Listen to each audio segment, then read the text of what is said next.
Curoy's fields were awash of ruin. Those scamps of Macha, they'd come south, a-pillaging, a-plundering, taking apart his farm. There was nothing he could do but sit behind barred windows and gritted teeth, frustration boiling within him. But he had heard word of a place over west that was weathering the storm far, far easier than they, in the land today we call Monaghan, in a place today we call Cavan. And so Curoy took himself out west. First one day and another he crossed the beautiful orchard sunshine valleys of Monaghan, and then he came to the marshlands, the fens, the bogs of Cavan. One day up to his ankles, muck.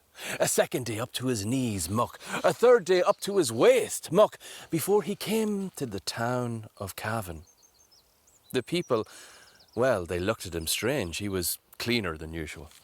The people, they listened to him strange because he didn't have that beautiful guttural Cavan accent.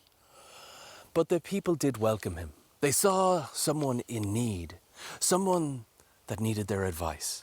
And so they brought him to Anfar Dorca, the dark druid, who lived in Cavan. In a small hut in the side of the town, he was brought in. Over a fire, Anfar Dorca tended. The richness of the fare and the food from all the unspoiled farms of Cavan sifted through the hut and made Curoy hunger. But Curoy's curiosity was hungry still. Anfar Dorca, how is it that you've not been raided? How is it that Cavan is safe from those scamps in Macha? Well, instead of walls, we have fens. What good is that to us? We have beautiful fields, well drained, and gorgeous apple orchards. What else do you have? Well, instead of mighty walls, we have bogs. Oh, well, what good is that to us? We drained all our bogs years ago. Our farms are perfect for cattle, for geese, and for sheep. What good is this to me? I have none of these things. Oh, away with you, Cavan man, Curoy said in frustration, cursing the dark druid. You don't curse a druid, and you don't curse the dark druid, not Anfar Dorca. And so he said, give me something, give me anything. We need your help. Anfar Dorca, curious, compassionate, but mischievous as ever, turned around into the back of his cave and took from within a sack a stone, large and dark, like a shark's eye staring at you. He handed it to Curoy and said, take this, plant it in your best field, plant it where you know it will grow, where the plants grow best. This is the key to your salvation. This is the key to the protection of your farms.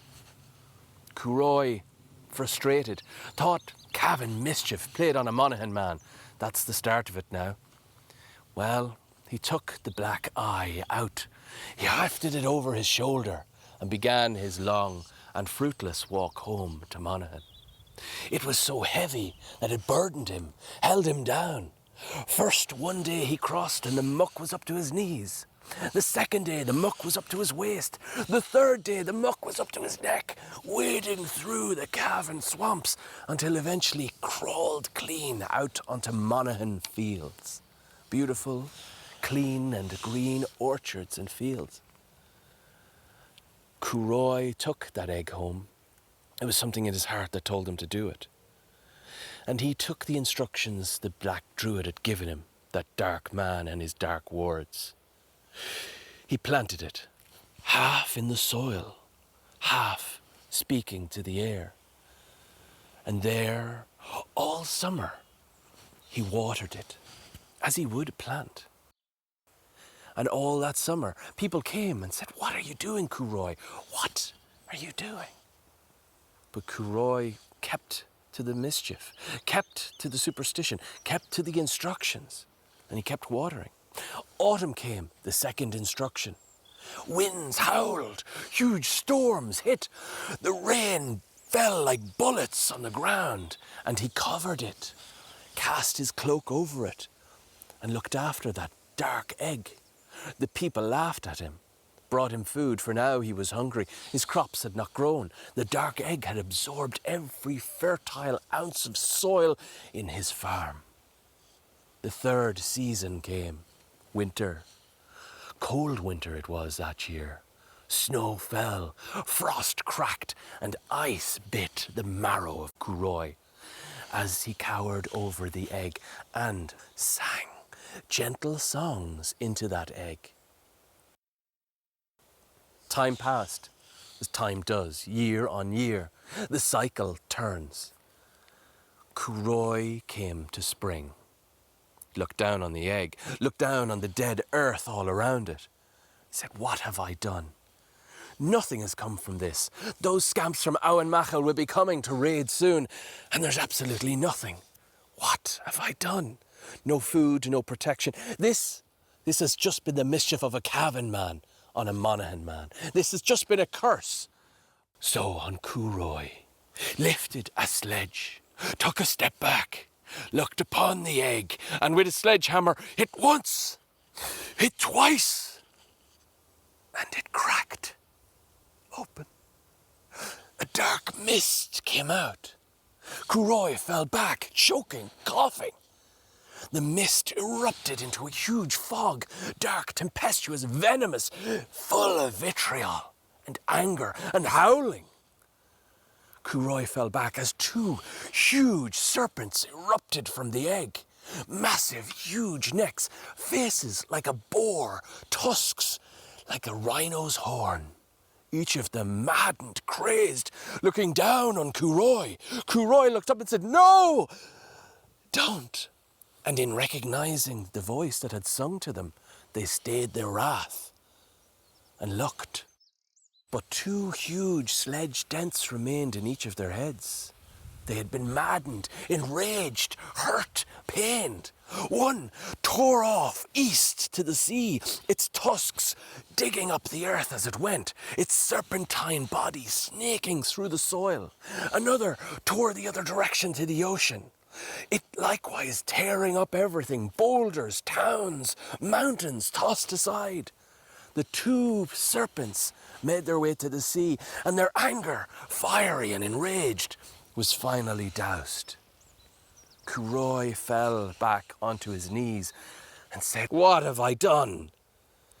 Two great guardians I might have had, two amazing watchdogs for the farms of Monaghan, and now nothing." But as he looked up, he saw they had dug a huge rampart, a massive trench. The Black Pig's Dyke, they call it today, or the Worm Ditch, stretching across the country. A ditch no scamps, no scoundrels, no raiders could cross. And he looked across and he saw the scamps from Owen Machel come, scratching their heads, wondering, how did they build such ramparts? How could they build such walls?